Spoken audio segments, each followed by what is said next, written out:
அனைவருக்கும் வணக்கம். நான் உங்கள் மதுரை மலர்கண்ணன். இன்றைக்கி நம்ம எந்த திருக்கோயிலை பற்றி பார்க்கணும்னா மங்களகிரி பெருமாள் திருக்கோயில். இது பெருமாள் மலைன்ற இடத்துல இருக்குது. இந்த இடம் எங்கே இருக்குன்னா நம்ம ஈரோடுக்கும் பவானிக்கும் நடுவில் இருக்குது. ஈரோட்லேருந்து நம்ம அக்ரஹாரம் மலையை போகிற பேருந்தில் ஏறினோன்னா பெருமாள் மலைனா இறக்கி விட்ருவாங்க. இங்கே மலை மேலே மங்களகிரிநாதர் கோவில் இருக்கிறது. இங்கே என்ன சிறப்பு என்னன்றதை நம்ம போக பார்க்கலாம். இப்போ எடுத்தோடனே ஒரு முகப்பு மண்டபம் இருக்குது. அந்த மண்டபத்துக்குள்ளே பார்த்தோன்னா நமக்கு விநாயகர் இருக்கார். பழையங்கால விநாயகர் மாதிரி தான் இருக்குது. ஒரு சிற்ப வேலைப்பாடுகள் சிறப்பாக இருக்கிற மாதிரிலாம் கிடையாது. அதுபோல் இந்த மண்டபம் நமக்கு ராமசாமி செட்டியார்ன்றது கட்டி கொடுத்துருக்காங்க. அவர் சார்பாக இது அன்னதான மண்டபமாக உபயோகப்படுத்தியிருக்காங்க. இப்போ அன்னதானம் போகிறாங்களான்றது தெரியலை, கேட்டு தெரிஞ்சுக்கலாம். இப்போ வாங்க படியேற ஆரம்பிப்போம். இப்போ இந்த படிகள்லாம் எப்போவுமே ஆரம்ப காலத்தில் படிகள்லாம் இருக்காது. கோயில் பிரசித்தி பெற்று மக்கள் வழிபாடு செய்ய ஆரம்பிக்க தான் நமக்கு படிகள் கட்ட ஆரம்பிப்பாங்க. அதுக்கு முன்னாடி வெறும் மலையில் தான் ஏறி போவாங்க. அதுக்கு இந்த மலையும் ஒரு எடுத்துக்காட்டு தான். இப்போ இந்த படிக்கட்டு எல்லாமே 1969 காலகட்டத்தில் தான் படிக்கட்ட ஆரம்பிச்சிருக்காங்க. இங்கே பாருங்கள், உபயதாரர்கள் நேம்லாம் இருக்குது பாருங்கள். 1969 27/9/1969 அப்போ தான் படி ஆரம்பிச்சிருக்காங்க வேலைகள். அங்கே பார்த்த எல்லா கல்வெட்டுலேயுமே 1969 தான் இருக்குது. அப்படி பார்த்துட்டு மேலே வரும்போது பார்த்தோன்னா ஒரு இடத்துல பார்த்தோன்னா 1999 இருக்குது. ஒரு 10 படி உபயோகிச்சு கல்வெட்டு பண்ணும்போது இதை சீரமைச்சிக்கிட்டே தான் இருக்காங்க.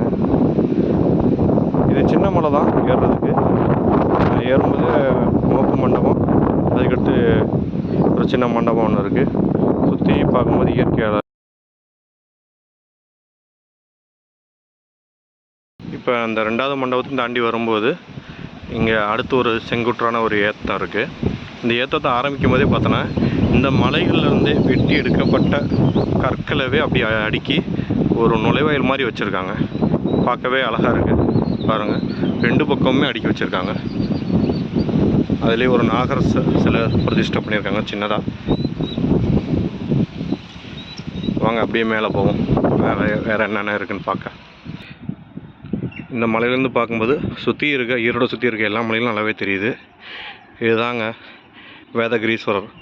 பவானி தாண்டி இது பவானி ஆறு. இப்போ காவேரி ஆறு ஆயிரும். ஏன்னா இங்கே தான் கூடுதுறை இருக்குது.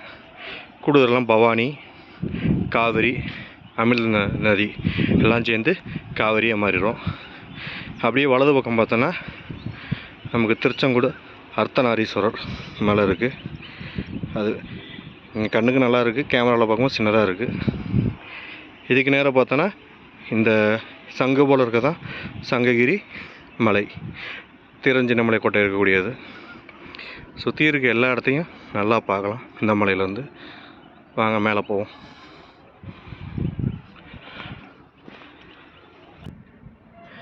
ஆக்சுவலி இங்கனைக்குள்ள ஒரு நிழல் மண்டபம்னு ஒன்று உபயோகம் பண்ணியிருக்காங்க 1989. ஆக்சுவலி இந்த செட்டு மாதிரி போட்டிருந்துருக்காங்க. இப்போ வெறும் ஆங்கிலம் மட்டும்தான் இருக்குது. எல்லாம் காற்றுக்கு பறந்துருச்சு. பராமரிப்புகளையும் செய்யலை, அப்படியே தான் கிடக்கு. வாங்க மேலே போவோம். எலும்பு கூடு மாதிரி காட்சி அளிக்குது நிழல் மண்டபம். அதுக்கே நிழல் தேடிக்கிட்டு இருக்கு. மேலே மலை மேலே ஏறி வந்தாச்சுங்க. அப்படியே சுற்றி பார்த்தா நல்லா இருக்குது. இங்கேயும் ஒரு கல்வெட்டு வச்சுருக்காங்க பாருங்கள். 2000 உபயோகம் பண்ணியிருக்காங்க இந்த இடத்துல. ஸோ சீரமைப்பு நடந்துக்கிட்டே தான் இருக்குது சில காலகட்டத்தில். கோயிலில் ஏற்கனவே ஒரு 2-3 பேர் நிற்கிறாங்க. வாங்க பார்க்கலாம் கோயில் திறந்துருக்கா இல்லையான்னு. அவங்க சொன்னாங்க சனிக்கிழமை தான் திறப்பாங்க அப்படின்னு சொல்லிட்டு. ஸோ இன்றைக்கி அதுக்காக தான் சனிக்கிழமை வந்தாலும் கோயில் அடைச்சி தான் இருக்குது. ஸோ கோயில்லேயும் பராமரிப்பு வேலையும் நடந்துகிட்ருக்கு, மராமத்து வேலையும் நடந்துகிட்ருக்கு. கோயில் கும்பாபிஷேகம் பண்ணுறதுக்காக வேலைப்பாடுகள் நடந்துகிட்ருக்கு போல். அது நல்லாவே தெரியுது. கோயில் அடைச்சிருக்கு. மங்களகிரிநாதரை பார்க்குறதுக்கு இன்றைக்கி நமக்கு கொடுத்து வைக்கலை. சரி வாங்க அப்படியே சுற்றி பார்த்துட்டு கீழே இறங்குவோம்.